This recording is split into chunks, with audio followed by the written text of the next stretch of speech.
I am at once physician, a citizen, and a woman, and I am not willing to stand aside and allow this concept of expendable human lives to turn this great land of ours into just another exclusive reservation where only the perfect, the privileged, and the planned have the right to live. Mildred Fay Jefferson was born April 6, 1926, in Pittsburgh, a little town set among the piney woods of East Central Texas. She was the only child of Millard and Guthrie Jefferson, a Methodist minister, and a school teacher. Growing up outside the small town of Carthage, Texas, children were taught at an early age to declaim their lessons, a skill that would serve Mildred later in life. The community of Carthage encouraged every child to reach for their dreams. Seeing the old-time family doctor who readily made house calls in his buggy inspired young Millie to become a doctor herself. And I would follow him around asking questions, and he would always answer my questions. And when I said, well, when I grow up, I think I want to be a doctor just like you. And he said, well, now, if you want to do that, you just go right ahead. She did just that. After graduating from high school at 15, Mildred attended Texas College, and because at age 18 she was still too young to enter medical school, she received a master's degree in biology from Tufts University. At age 20, she became the first African-American woman to be accepted to Harvard Medical School. After graduating, she applied for and was accepted to a surgical internship at Boston City Hospital, another first for a woman, and later became the first female doctor at the former Boston University Medical Center. As the Boston Globe observed at the time of her death, Dr. Mildred Jefferson broke many race and gender barriers during her long career as a doctor. But it was when she turned to politics, emerging 4 decades ago as an eloquent leader of the anti-abortion movement, that she began to win a following. And in 1970, in earnest, there were groups going around the country promoting what they called abortion reform. And already writing in magazines. There was an ad man called Lawrence Lader who was writing about abortion reform. So that in the active way that they've always advanced, accompanying the effort to get the laws changed was an effort to create a model penal code. Concerned with the pro-abortion efforts to change the laws in Massachusetts, Dr. Jefferson became one of the founders of the Massachusetts Citizens for Life. That ultimately led her to the board of the National Right to Life Committee in 1971. Putting to use the public speaking skills she learned as a child in Carthage, Dr. Jefferson seemingly made it her personal mission to reach as many people across the country as possible with the pro-life message that every human life, from the moment of fertilization until natural death, is worthy of the protection of our laws.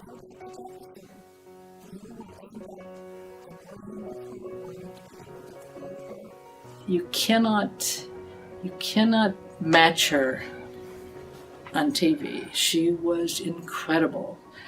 Nobody could really match her or beat her when it came to discussing and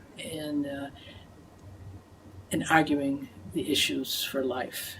She was incomparable. In late 1972, Dr. Jefferson appeared on The Advocates, a television program produced by the local PBS affiliate in Boston. It would air nationwide.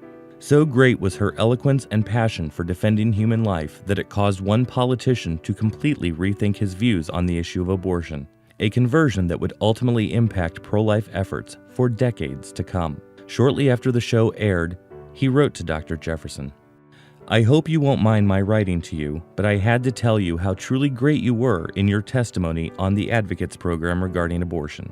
Yours was the most clear-cut exposition of this problem I have ever heard. Several years ago, I was faced with the issue of whether to sign a California abortion bill. I must confess to never having given the matter of abortion any serious thought until that time.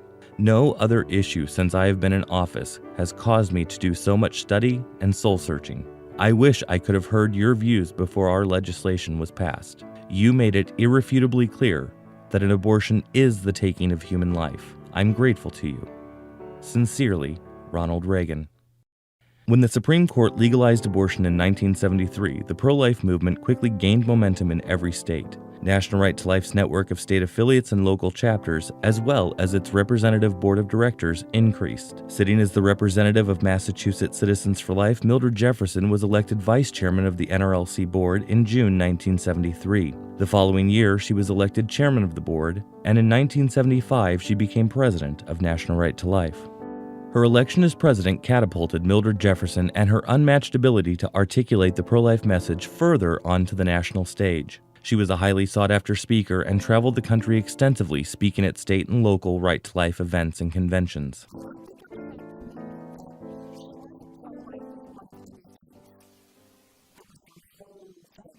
Dr. Jefferson received numerous honorary degrees and awards from institutions across the country, including, most notably, an honorary degree from College of the Holy Cross, which she received alongside another staunch advocate for life, Mother Teresa of Calcutta. These opportunities were used to share National Right to Life's life-affirming message and philosophy.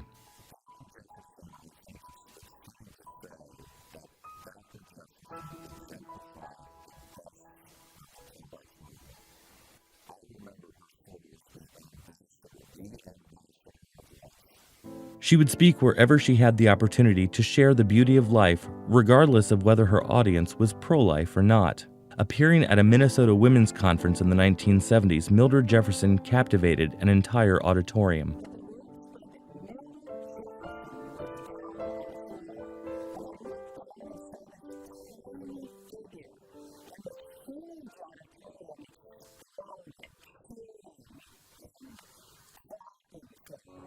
Reporting on Dr. Jefferson's travels, the National Right to Life News remarked, "The favorable press she generates for the Right to Life cause is unique and a welcome byproduct of her many talents. As she jets from city to city, scarcely a metropolitan daily fails to report her presence." Her gift for oratory was such that the great orator and pro-life champion Congressman Henry Hyde once remarked that the best strategy for the pro-life movement would be to have someone pay Dr. Jefferson just to travel around the country and speak out on behalf of the unborn.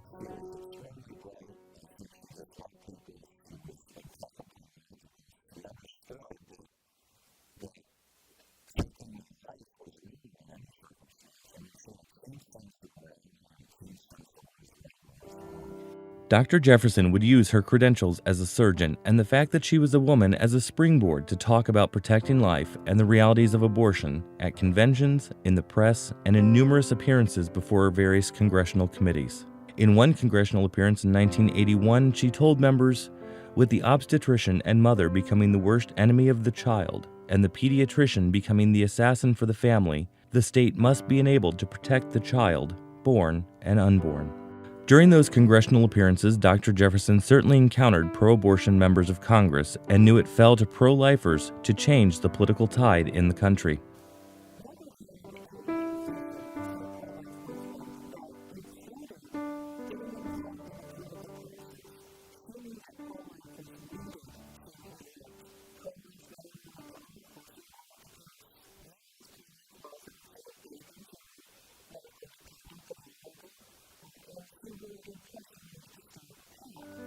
Dr. Jefferson's vision came to fruition in 1980 with the establishment of the National Right to Life Political Action Committee. As a direct result of that vision, over the past 3 decades, NRL-PAC has helped provide the margin of victory that sent hundreds of pro-life men and women to the nation's halls of power in both the Capitol and the White House.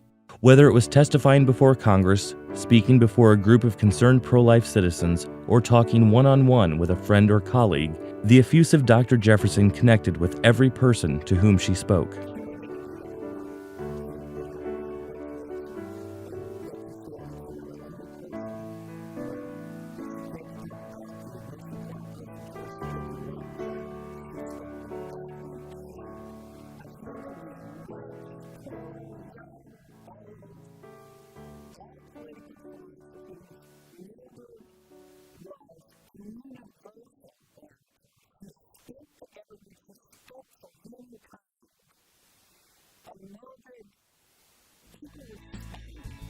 The sanctity and dignity of every human person from fertilization to natural death.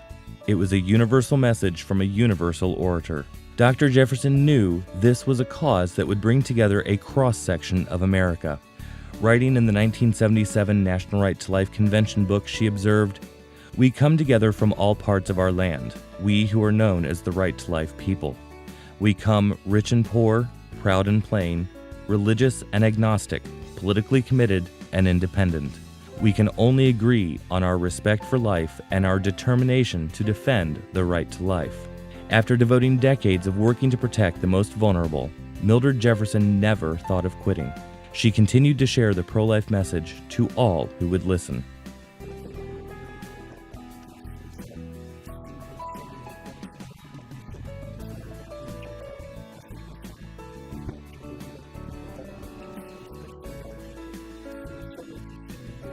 Indeed, she was determined to inspire and involve the next generation of pro-life activists, ensuring that the pro-life movement would be successful well into the 21st century. Dr. Mildred Fay Jefferson left this world on October 15, 2010, at age 84. But she left behind a legacy of dedication and service to a calling greater than oneself. It is a legacy that will continue to inspire and bring people to the cause of life for decades to come. And remember, the fight for the right to life is not the cause of a special few, but the cause of every man, woman, and child who cares not only about his or her own family, but the whole family of man.